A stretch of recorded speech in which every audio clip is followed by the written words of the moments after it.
Nós temos que aproveitar que estamos aqui com talvez o maior analista político que nós temos no país. E antes que digam que eu estou lhe puxando o saco, porque em 2010, na entrevista que eu fiz com o senhor no Palácio Planalto, um grande jornal carioca deu uma página inteirinha para nos desancar. Não desancar o senhor, ele desancou a nós que o entrevistamos, porque nós não perguntamos do mensalão, entendeu? Então, como a gente não perguntou do mensalão, eles deram um jornal carioca, um jornal grande do Rio. Ele deu uma página inteirinha para xingar nós. Xingou eu, o Rovai, quem é que estava lá? O Rodrigo, né? Cloaca. O Cloaca, o Marco estava? Não, o Marco não estava. Bom, então nós estamos com um grande analista político aqui, um homem que colheu vitórias que nenhum outro político colheu até hoje. Eu não conheço um político que deixou o poder após 8 anos com 80% de aprovação. Então, presidente, nós temos aqui um mistério que os leitores, os meus leitores, eu já vi em muitos lugares, muita dúvida, ninguém consegue descobrir o que é que está acontecendo no Brasil. Voltemos a 2002. 2002, o Brasil estava quebrado, estava arrasado, estava no chão. O Brasil não tinha crédito internacional, o Brasil não tinha reservas, o que tinha era emprestado pelo FMI, não é verdade? E pelo Bill Clinton. E o Brasil estava no chão, as empresas quebrando. Eu mesmo tinha um negócio que fechou por causa da situação do país e não tinha emprego. Conseguir o primeiro emprego era praticamente impossível e ninguém reclamava. Eu nunca vi uma manifestação. Eu queria que alguém tivesse feito essas manifestações que fizeram ano passado, com o país crescendo, com tudo que o senhor elencou de bom que está acontecendo no país. O senhor esqueceu de falar, talvez, do que eu considero principal, que é a desigualdade. Porque o índice de Gini, o senhor sabe muito bem disso, durante o governo Fernando Henrique Cardoso, ele chegou até a subir. E só começou a cair no seu governo, e caiu bastante. Voltou para menos do que estava quando entrou a ditadura militar. Que a ditadura, o senhor sabe muito bem, que fez o índice de Gini piorar. Muito bem.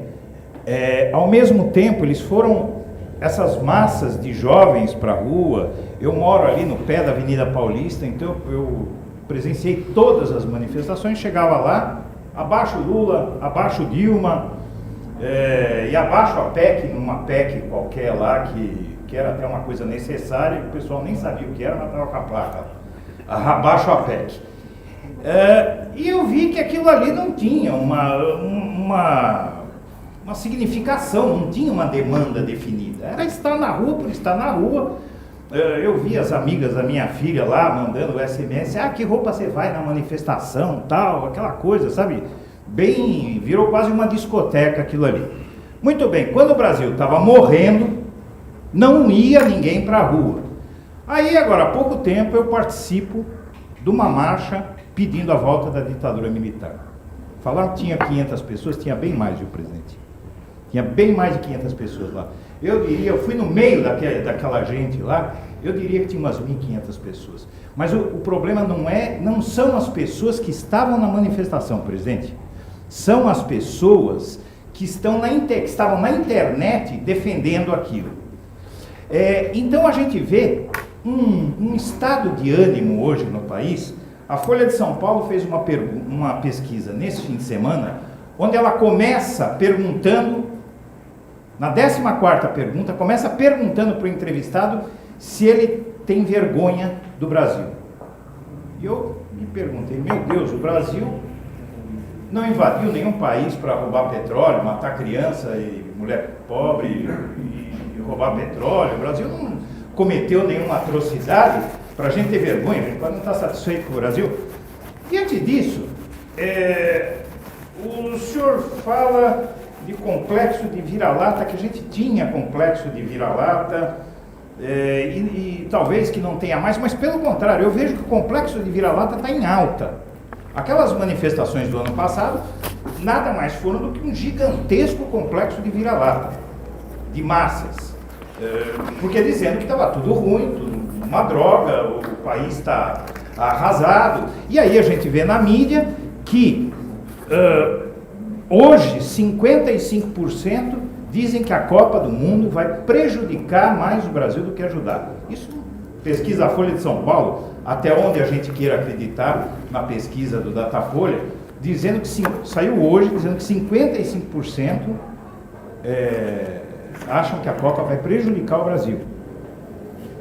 E a economia, o debate da economia, a mesma pesquisa da Datafolha detecta que 70% acham que a inflação vai subir, mais 70% estão com medo de perder o emprego. Um mês depois o Brasil criar 260 mil empregos com carteira assinada.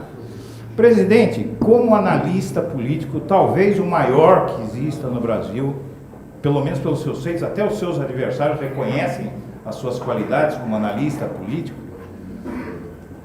Como é que o senhor explica um país que melhorou tanto, está tão mal-humorado, presidente?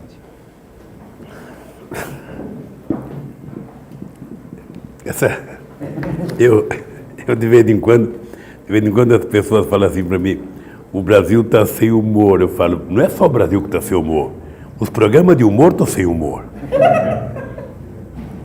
Você reparou que você não tem mais programa humorístico na televisão para você rir?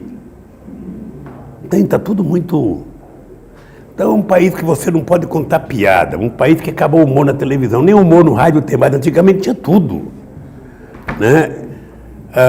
Eu acho que não é que falta humor na política, porque senão a gente elegeria um humorista qualquer e estava resolvido o problema.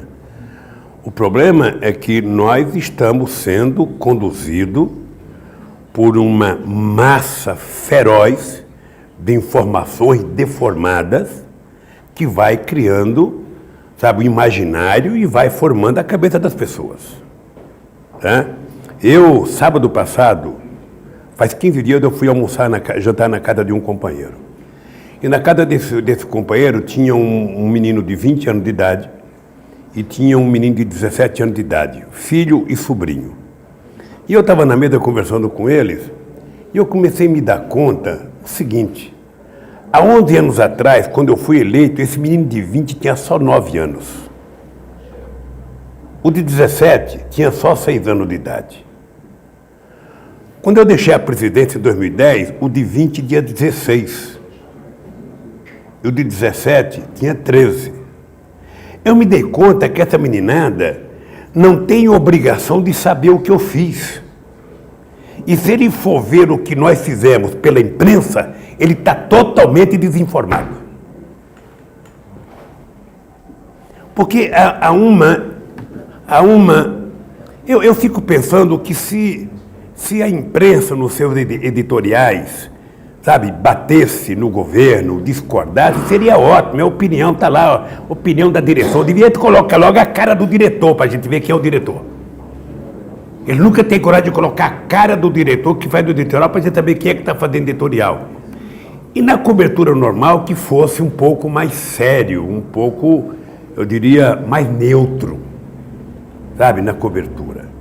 Então, eu tenho dia que eu fico pensando que o país acabou, sabe, porque é uma quantidade de notícias equivocadas, de notícias. Eu tenho falado com alguns companheiros ministros que eles têm que ir para cima, todo dia tem que ver, tem que ligar, tem que pedir para dar entrevista. Não dá que fique grupo de pessoas para acompanhar, para poder pedir direito de resposta, para dizer pelo menos a verdade. Não precisa concordar.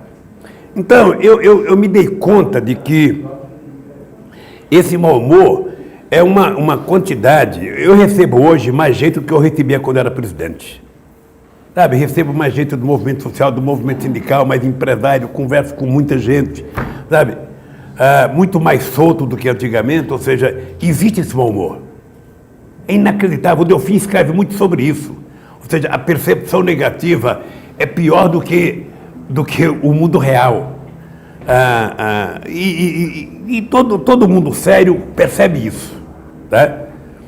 E eu lembro que numa conversa que eu tive com a companheira Dilma e com a presidenta Dilma, ou seja, e com alguns companheiros, eu falei, gente, vocês têm que dar uma olhada, sabe, não é na pesquisa da opinião pública, é na percepção da sociedade o que está acontecendo. Porque tem alguma coisa que nós temos que fazer para fazer a sociedade entender. E eu me dei conta que se a gente não for agressivo numa política de comunicação para dizer o que está acontecendo, daí eu acho que nós perdemos um tempo precioso em não fazer a discussão sobre o marco regulatório, sabe, da comunicação nesse país. Perdemos um tempo precioso, ou seja, eu espero que em algum momento a gente retome essa discussão. O da internet nós vencemos a primeira parte, o marco civil nós vencemos a primeira parte, precisa tomar cuidado com o Senado, mas já foi um avanço, sabe, a neutralidade. Pois bem, eu me dei conta, as pessoas se camavam, o Lula está sempre em palanque, o Lula fala toda hora, o Lula fala 8 vezes por dia, o Lula fala, ô meu filho, mas se eu não falar, quem vai falar? Os meus opositores? Eu tenho que falar 10 vezes por dia, 15 vezes por dia, a Dilma tem que falar, os ministros têm que falar, nós temos que disputar espaço. Porque a tentativa de vender coisas que não são verdadeiras é fantástica. Sabe? A de tentar vender coisas negativas, eu sinceramente fico assustado. Eu duvido que tenha um jornalista nesse país que diga que um dia o Lula pediu para que ele não falasse tal coisa. Nunca. Não faz parte da minha cultura política. Para mim, sabe, o leitor, sabe, o censor, o censurador desse país. Ele que vai censurar o que ele quiser, ele que vai, sabe, não é o governo, e muito menos um ministro. As passeatas de 2002, ou seja, eu fiquei pensando que informação política tinha na cabeça daqueles jovens, sabe? Eu tenho neta, sabe, com 18 anos de idade, eu tenho neta com 18, eu vejo o que eles falavam para mim. Eu fico pensando que informação que eles têm. Nenhuma informação, gente. Não tem debate nas universidades mais, sabe? Não tem programa, sabe, que ele possa ter alguma informação correta. O noticiário que ele pode ter correto é via internet. Mesmo assim, uma quantidade de coisa na internet é coisa que não politiza, é coisa despolitizante. Ou seja, então, se a gente não tiver uma preocupação de conversar com essa gente mais vezes e toda hora, e repetir, e conversar e toda hora. Por exemplo, quando o cara fala a educação é ruim. É ruim. Com base no quê? Se quiser medir com base em 2002, nós vamos perceber o seguinte. Neste país, nós fizemos em 11 anos mais do que foi feito em 30 anos ou 40 anos passados. E precisamos fazer 3 vezes mais para poder recuperar o tempo perdido. Se quiser falar em aumento de salário, se quiser falar, tudo foi feito mais. Tá? Ora, isso é uma coisa boa, por quê? Porque o cidadão... Eu lembro que quando aconteceu a primeira greve na Scania, em 1978, o pessoal perguntou para mim por que a greve aconteceu nos metalúrgicos. Eu dizia o seguinte, porque nós metalúrgicos estávamos habituados a comer carne. Na hora que caiu o salário, que a gente não pôde comprar carne, então nós ficamos, revoltados. Então, para esses jovens que não tinham nada e que passaram a ter acesso a alguma coisa, é normal que eles queiram mais. O cara que não tinha universidade, o cara que entrou no ProUni, o cara que entrou, sabe, no FIES, o cara conseguiu... Nós temos 3 anos de FIES, foi aprovado em 2010, mas só começou a funcionar quase que um ano depois. Já temos 1,5 milhão de alunos que estão sendo financiados, porque nós criamos uma coisinha que é um milagre. O governo assumiu ser o garantidor, o fiador, sabe, do bolsista. Então, quando a gente sai de 3 para 7 milhões de estudantes, você tem 4 milhões de gente querendo mais coisa. Quando você percebe que as pessoas têm o carro, as pessoas querem mais coisa. Então, eu acho que esse é um problema bom, saber que as pessoas querem mais. E as pessoas estão fora Lula, fora Dilma, fora não sei quem, sabe? Possivelmente porque a culpa também seja nossa, ou seja, nós não trabalhamos a politização. Sabe, nós não trabalhamos a cabeça. O que o PT faz hoje com a juventude? Não faz mais do que a gente fazia no começo do nosso partido. Sabe? Não fazemos mais o debate que nós fazíamos. Fez o Chaves. Sabe? Fez o Chaves. O partido precisa estar na rua sempre, conversando com as pessoas, discutindo com as pessoas, politizando as pessoas, o governo informando corretamente. Não temos mais isso. Então esse movimento percebeu o que a gente tem que fazer. Que você tem uma parcela da sociedade, sabe, mais despolitizada e mais conservadora, você tem. Ô meu filho, não é fácil. Não é fácil, não é no Brasil, é no mundo. Eu lembro, em Buenos Aires, quando os pobres, na época do Perón, conseguiram ter um padrão de vida maior, que começaram a frequentar as praças que frequentava a classe média alta de Buenos Aires.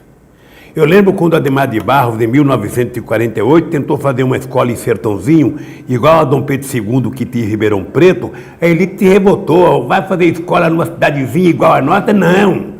Não é que eles não querem perder, eles não querem que os pobres sejam igual. Então, meu filho, quando uma madame, sabe, na sexta-feira coloca um perfume para ir num jantar, e na segunda-feira a empregada doméstica vem trabalhar com o mesmo perfume dela, comprado de 18 prestações na Feira do Paraguai, incomoda. Quando, sabe, o cidadão sai para trabalhar de carro da sua casa e tem na frente dele um no 0 quilômetro com o pedreiro que vai consertar a casa dele, incomoda. Sabe, mas essa é a ascensão social que eu acho ótimo, eu acho maravilhoso, de que seja assim.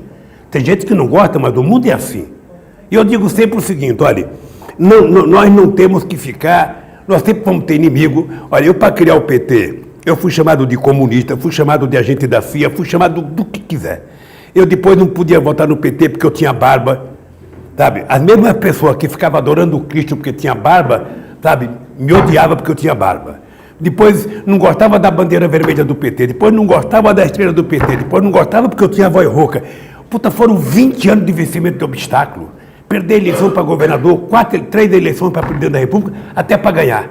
Sabe por que o meu governo deu certo? Porque eu tinha obsessão de provar para a elite brasileira que eu tinha mais competência do que eles. Era quase que uma profissão de fé. Eu falei, eu vou provar para essa gente que eu sei mais do que eles. E vou fazer mais do que eles. E tenho mais compromisso do que eles. Basta a gente não esquecer do que lado que a gente está. Para mim, essa é a arma do sucesso. Eu tenho um lado, eu sei do lado que eu estou. Sabe? Então, eu acho que essa juventude tem que saber dessas coisas. Sabe? Tem que saber dessas coisas. Ou seja, hoje ele tem mais escola porque nós criamos condições de ele ter mais escola. Porque foi um metalúrgico, sabe, só com o diploma primário, que já está na história do Brasil consagrado como o presidente que mais fez universidade da história do país. São 18 universidades federais novas, são 146 extensões universitárias. Por que não fizeram os professores que foram governantes desse país? Nós tivemos reitores, tivemos tanta gente, sabe? Por que não fizeram?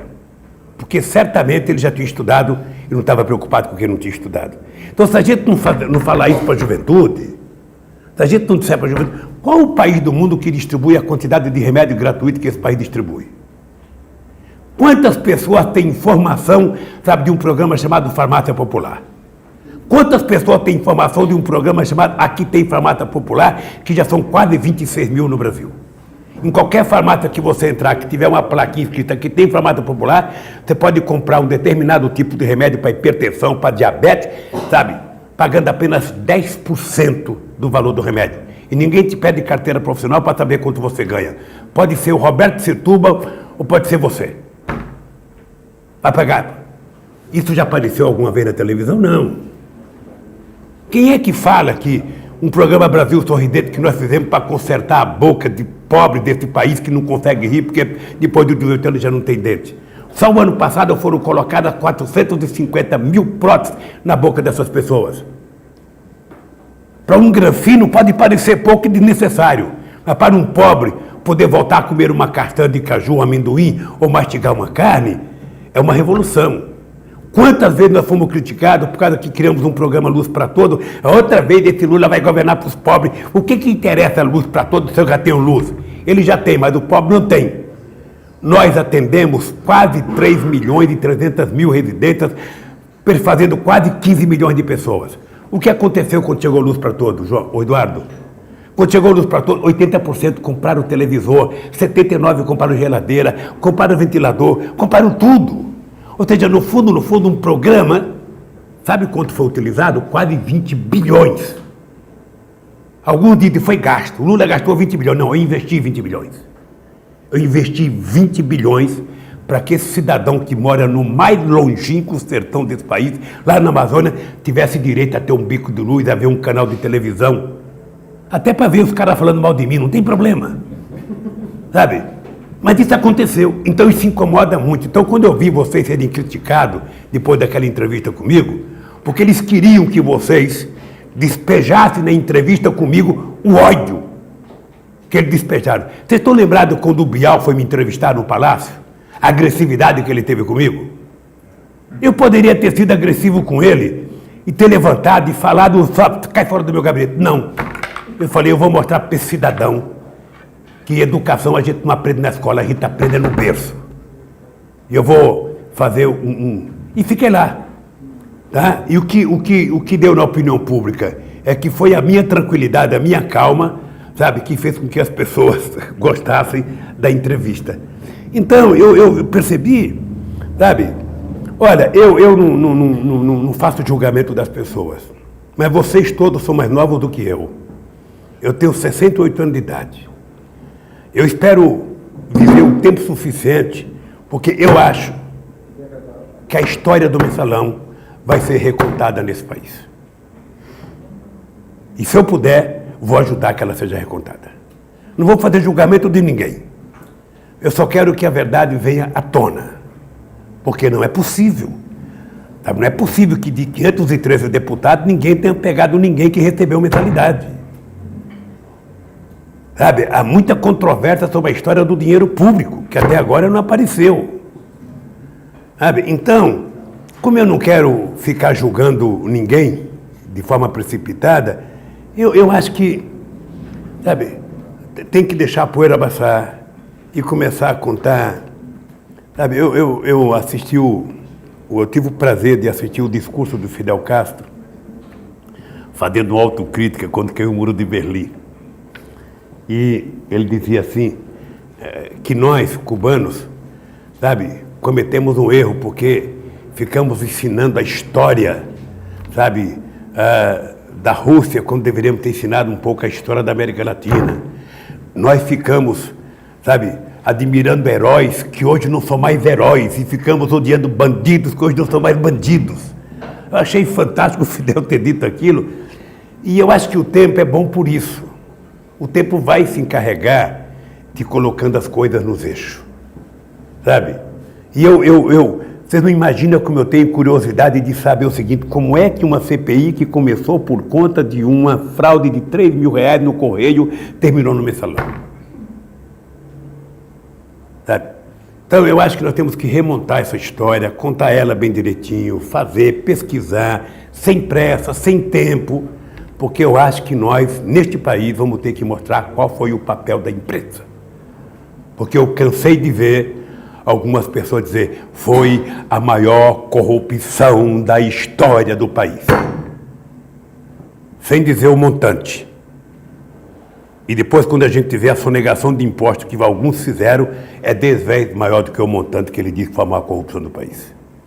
Então, como eu aprendi que também na minha idade a gente não pode ficar nervoso, não pode ficar irritado, não pode perder noite de sono, eu, sinceramente, fiquei tão chateado quanto vocês com aquelas críticas, mas orgulhoso.